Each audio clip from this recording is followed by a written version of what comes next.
Arestado ang top 10 most wanted person station level sa isinagawang manhunt operation mga tauhan ng Pasay City Police Station, Warrant and Subpoena Section bandang alas 7:05 ng umaga sa Pasadena Street, Barangay 70, Pasay City nitong Agosto 9 taong kasalukuyan.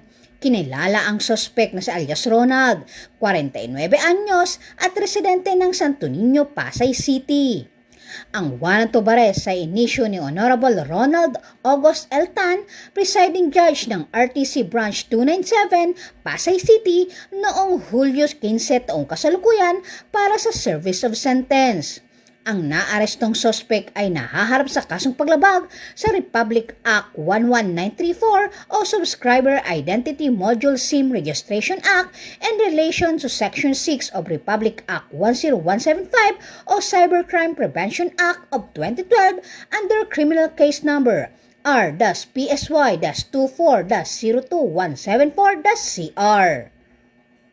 Mula dito sa Camp Bagong Diwa, Taguig City, ako po ang inyong PNN correspondent, Patrol Woman Ivy Corporal, alagad ng batas, tagataguyod ng Balitang Pulis.